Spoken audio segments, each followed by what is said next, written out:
Fala rapaziada, boa noite a todos, sejam todos muito bem-vindos ao canal Scope a Palestra. Pós-jogo aí de Palmeiras 1, Cerro Porteño 0. O que se tornou a torcida que frequenta o Allianz Parque? Cara, que coisa patética, que coisa horrorosa, deplorável, enfim. Eu já vou chegar nessa parte, vamos falar um pouquinho do jogo. Bom, o Palmeiras ele venceu aí o Cerro Porteño pelo placar mínimo, né? Basicamente, o Palmeiras fez um bom jogo, não tem como não falar que o Palmeiras não jogou bem. O Palmeiras ele jogou bem, o Palmeiras ele venceu sem sustos, então tava na hora, né, da gente voltar a vencer sem sustos. O Palmeiras ele foi a campo aí, né, com um 4-3-3, o Everton, Gomes, Murilo na zaga, os laterais, Bruno Fux fazendo a lateral direita, Piquerez na lateral esquerda, os volantes Emiliano Martinez, Richard Rios, o time sendo armado pelo Rafael Veiga, e o trio de ataque, né? Estevão na direita, Vitor Roque centralizado e Facundo pela esquerda. Bom, vamos falar um pouquinho do jogo. O Palmeiras ele jogou bem, tá? O Palmeiras ele fez um bom jogo. Eu acho que ele não abusou hoje tanto dos chutões, do bicão. O Palmeiras ele tentou hoje trabalhar a bola. Mas, cara, o Abel Ferreira, ele é um treinador tão limitado que o que ele não quer que aconteça, dá certo. Bom, a gente tava com... O Palmeiras ele começou relativamente bem, tá? Mas o Palmeiras ele não tava conseguindo se impor de fato. Muito por conta do nosso meio-campo, composto pelo nosso armador Rafael Veiga, que não aparece pro jogo. Bom, o Palmeiras ele tava ali com sua superioridade, mas não conseguiu se impor. Até o momento em que Rafael Veiga se machuca. O Veiga se machuca, entra o Felipe Anderson e o Palmeiras ele mantém a mesma formação, só que o Estevão vai para o meio e o Felipe Anderson vai para o lugar do Estevão na ponta direita, que é de fato a posição dele. E cara, o Palmeiras ele evoluiu de uma maneira brutal. O Palmeiras ele conseguiu trabalhar melhor a bola, o Palmeiras ele conseguiu fazer melhores triangulações, conseguiu trocar melhores passes. E a entrada do Felipe Anderson, de fato, melhorou o time. E a ida do Estevão para o meio também melhorou o time, né? Então o componente da saída do Veiga melhorou o time. E outra coisa que eu quero falar, cara, como é bom ver esse time jogar sem aquele fazendeiro do Mikael, aquele zagueiro horroroso que é o Mikael. Hoje a dupla foi Gomes e Murilo, mas eu também queria entender o que o Abel tem contra o Kaique Naves, que hoje eu já fiz um vídeo dele mais cedo, né? Que o Botafogo estava interessado no jogador, e o melhor zagueiro disparado desse elenco não joga. O Abel Ferreira tá tendo que improvisar o Bruno Fux de lateral direito para não colocar o Kaique Naves, nem que seja numa formação de 3 zagueiros. O Abel jogou hoje com 3 zagueiros, só que a formação não era de 3 zagueiros, era um 4-3-3 com o Bruno Fux sendo de fato um lateral. Então, o Abel Ferreira é um treinador limitado, não tenho o que falar, tá? E hoje ele insistiu na titularidade do Veiga, o Veiga se machucou, espero que ele fique um tempo fora aí para não atrapalhar mais o time. O Estevão foi pro meio, o Felipe Anderson foi pra ponta, o time realmente fluiu, foi outro. O Palmeiras ele se impôs, começou a se impor melhor no jogo, dominou o Cerro no seu campo de ataque, no campo de ataque no caso, né? O Cerro ele mal conseguia sair. O Cerro ele fez um jogo bem burocrático, acho que nos 2 tempos o Cerro ele abusou do chute de fora da área, mas assim, bem longe. E mesmo que o Palmeiras ele não tenha, embora o Palmeiras ele tenha ganhado de maneira não sofrida, eu senti um pouco de insegurança, né, mais uma vez no goleiro Everton, porque teve um chute de fora da área, cara, que a bola ia nele, os caras chutavam do meio campo, a bola ia nele, e ele não conseguia agarrar, assim, ele sempre defendia em 2 tempos. Então, cara, o Palmeiras ele precisa de um novo goleiro, porque o Cerro Porteño possivelmente estudou o Palmeiras, eles possivelmente deviam saber que o Everton aceitava qualquer chute de fora da área, hoje não foi o dia deles. Mas bom, o Palmeiras ele chegou ali no primeiro gol, né, num cruzamento, acho que do Piquerez, o Felipe Anderson de maneira muito inteligente desviou para o meio, aí tava na bola o Vitor Roque e o Richard Rios chegou de trás e finalizou no canto direito do Gatito Fernandes. E cara, agora vem um momento em que o gol do Richard Rios mostra o quanto o Allianz Parque tem um torcedor defasado, que parece que não gosta da Sociedade Esportiva Palmeiras. O Richard Rios faz o gol e manda, ó, pra torcida. Cara, dá pra fazer um álbum de figurinha do tanto de jogador que mandou a torcida calar a boca. Isso é falta de respeito com o clube e principalmente com o torcedor, que é responsável por uma parte, por pagar o seu salário. E principalmente para você, Richard Rios, que é um jogador vagabundo, peladeiro, que entregou dois derbys, em um, inclusive, o antepenúltimo derby, que o jogo estava na mão do Palmeiras e você entregou. Você entregou 2 derbys, tá bom? E você é um peladeiro, você é pipoqueiro, não, você em jogo grande pipoca. Você é jogador para ser terceiro reserva, tá bom? Então é o seguinte, Richard Rios fez o gol, mandou a torcida calar a boca, e aí vem um álbum de figurinhas, né? Então é Luiz Adriano, é Zé Rafael, é Breno Lopes, é Richard Rios, quem mais? Quem mais vai ser o jogador vagabundo que não tem respeito pela Sociedade Esportiva Palmeiras? Mas não adianta. A torcida, e principalmente essas piriguetes que vão no Allianz Parque, que ficam com o toba piscando por esse jogador patético que é o Richard Rios, principalmente por essas menininhas, agora aguenta, agora vai e fica lá, ui, Richard Rios, meu 8, meu volante. É um peladeiro, é um vagabundo esse jogador, é um vagabundo. Esse cara acha que ele é a reencarnação do, sei lá, do Gullit, não sei, enfim. O Palmeiras chegou a 1-0 no final do primeiro tempo, voltou para o segundo tempo. O Palmeiras ele manteve ali, pelo menos pelo menos na primeira metade do segundo tempo, a mesma formação, mas continuou se impondo, né? O Palmeiras pelo menos aí fez aí pelo menos os 20 primeiros minutos iniciais de maneira bem intensa. O Palmeiras ele cresceu muito no jogo no segundo tempo.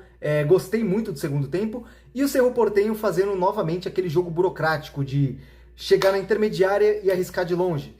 E obviamente, graças a Deus, né, nesse caso, as bolas elas foram fáceis para o goleiro Everton. As estatísticas, olha que são alguns números bem interessantes, né? 19 chutes do Palmeiras, 7 no gol. E o Cerro Porteño deu 10 chutes, 4 no gol. Mas esses chutes do Cerro Porteño foram basicamente só chutes de fora da área e um ou outro cruzamento, né? Normalmente em bola parada, normalmente em escanteio, que foram as chances mais perigosas do Cerro Porteño, mas o Palmeiras ele não sofreu.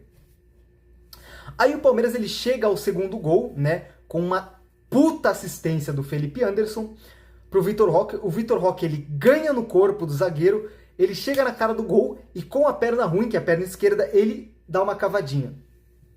E você vê a diferença brutal do Vitor Roque e do nosso centroavante reserva, que é o Flaco Lopes, que eu vou falar dele já já. Brutal. O Vitor Roque é muito mais inteligente, o Vitor Roque, ele sabe usar melhor o corpo, mesmo sendo bem menor. O Vitor Roque tem muito mais velocidade, tem muito mais recursos de drible, passe. O passe que o Vitor Roque deu, acho que no primeiro tempo, pro Estevão, que ele deixou ele na cara, um passe de letra, inacreditável. O Vitor Roque fez um bom jogo, tá? E eu acho que ele, utilizado na posição correta, eu acho que ele vai desencantar, sim. E novamente, né? O Abel Ferreira tentou de tudo para o Palmeiras não ganhar, mas com a saída do Rafael Veiga, o Palmeiras ele se impôs e jogou bem. E cada um na sua posição. Felipe Anderson na sua, o Estevão na sua posição de origem, que ele é meio campista, e o Vitor Roque mais centralizado. Na primeira bola que ele recebeu, ele guardou. Infelizmente estava impedido, mas aí eu quero entrar nesse impedimento aí que, pelo amor de Deus, hein? Pelo amor de Deus. Cara, que impedimento mal marcado, cara.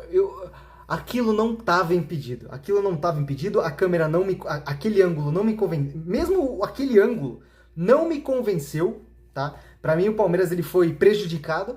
Mas é aquela história, né? Como já diria alguns torcedores, né? A banca dá e a banca tira. Então o Palmeiras ele vai ser beneficiado uma hora, como foi, por exemplo, contra o Sport, e hoje foi muito prejudicado também. Então a arbitragem é ruim, não existe complô, mas de fato a arbitragem é muito ruim, mas logo, se Deus quiser, esse primeiro gol vai sair com ele na posição correta, tá bom? Bom, após o gol aí, o Palmeiras ele continuou se impondo, mas o Palmeiras ele fez algumas substituições, né? Então o Palmeiras ele trocou, o Richard Rios saiu e entrou o Emiliano... O Richard Rios saiu e entrou o Aníbal Moreno, né? Então ficou Aníbal Moreno e Emiliano Martínez. o Felipe Anderson permaneceu, saiu o Vitor Roque e entrou o Flaco. E saiu o Facundo Torres e entrou o Alan. Ou seja, o Felipe Anderson e o Flaco Lopes, eles centralizavam com o Estevão jogando de meia, mas cortando muito pelo lado direito. Tá? Então o Palmeiras ele alternou nesse 4-3-3 e foi para um 4-4-2 com a entrada do Alan. Tá? Mas o Alan também buscando muito a ponta, mas ele colocou justamente o Alan para ajudar também nessa recomposição, para o Palmeiras ele não correr o risco de tomar contra-ataque. Mas mesmo assim o Palmeiras continuou se impondo e o Alan fez mais um bom jogo, cara. É um cara que salvou o Abel, né? Porque o Alan fez o gol da classificação do Palmeiras no Campeonato Paulista. Foi descartado, como sempre. O jogador faz o gol, um jogador bom faz o gol e o Abel descarta esse jogador. O Alan fez o gol, foi descartado e voltou no jogo de hoje. Acho que é o primeiro jogo desde o jogo contra o Mirassol, não lembro de outro. E ele fez mais um bom jogo. Quero muito ver o Alan fazendo ali, jogando ali de fato ali centralizado, fazendo uma dupla de meia com o Felipe Anderson, com o Estevão, com qualquer um deles dois, ou até jogando um pouquinho mais recuado, como um 8, eu queria muito ver isso. Porque eu acho que o Alan é um excelente jogador. E hoje fez mais um bom jogo. Então o Palmeiras ele jogando nesse 4-4-2, centralizou os dois atacantes, e o que beneficiou de fato algumas chegadas de bola para o Flaco Lopes. E aí entra a diferença do centroavante bom para o centroavante ruim. O Vitor Roque, ele recebeu uma bola, ele precisou de um lance para marcar um puta de um golaço. Um lance, estava impedido. O Flaco Lopes, ele teve umas 2, 3, e ele não conseguiu concluir nenhuma. O Alan, no primeiro lance, né, o Alan ele deu um passe em profundidade para o Flaco Lopes, chegou na cara do gol, quase perdeu na velocidade, bateu, chutou no gatito. E o segundo gol foi inacreditável. Cruzamento, né, o Flaco Lopes ele domina, corta o zagueiro e bate em cima do goleiro. Então, cara, o Flaco Lopes, ele perdeu 2 gols que não se podem perder, que um centroavante bom não perderia. E, cara, eu defendi o Flaco Lopes na época que o Rony estava aqui. Hoje eu não vou mais ficar defendendo a entrada do Flaco Lopes no segundo tempo. Não vou, porque esse cara toda hora compromete o sistema ofensivo do Palmeiras. Toda hora esse cara compromete o placar do jogo. Contra o Botafogo ele perdeu um gol inacreditável. Cara a cara com o John, ele chutou no John. O Flaco Lopes não tem recurso. Ele tem um recurso, que é cabeceio. Só. Nem a perna esquerda dele serve, tá bom? Então é isso, o Palmeiras ele fez um bom jogo. O Palmeiras ele poderia ter matado o jogo, infelizmente o nosso centroavante reserva é deficitário, mas o Palmeiras ele venceu sem sofrer, tá bom? Aí chega o final do jogo, que isso aqui eu não posso deixar de comentar. Não posso deixar de comentar. Chega o final do jogo, a torcida abobada, os abobalhados do Allianz Parque. Se já não bastava o Richard Rios fazer chill pra torcida, parece que eles esqueceram, porque o nosso camisa 8, o Richa, o talentosíssimo colombiano, ele simplesmente joga a camiseta pra torcida, pede desculpa e tá tudo certo, como se nada tivesse acontecido. E o pior, na substituição, quando entrou o Aníbal Moreno e sai o Richard Rios, uma parte da torcida aplaudiu o Richard Rios. Uma parte da torcida aplaudiu. Sorte que a gente tem alguns torcedores prestativos que no primeiro tempo, quando o Richard Rios ele tocava... Desculpa. No final do primeiro tempo pro segundo tempo, quando o Richard Rios tocava na bola, ele foi vaiado. Tá? Então uma parte da nossa torcida ainda está acordada. Mas a outra parte, esquece. Pode jogar no lixo. Pelo amor de Deus. O cara, bastou uma camiseta jogada pra torcida, que parecia um formigueiro indo pegar a camiseta do cara, pediu desculpa, e é isso, tá tudo certo. Então, é isso, enfim. Mais um jogador que desrespeita esse escudo aqui, ó. Esse escudo e desrespeita o torcedor que paga o salário dele. Enfim, rapaziada, acho que por isso é só, acho que eu falei demais. Se você ficou até aqui, deixa o seu like, compartilha com os amigos, com a família. Estávamos precisando dessa vitória. O próximo jogo é contra os imundos de Itaquera. E eu só quero ver se o senhor Richard Rios, que fez chill pra torcida, quero ver se esse vagabundo que entregou 2 derbys não vai entregar um outro derby, tá bom? Boa noite a todos, bom resto de semana pra vocês. Beijo.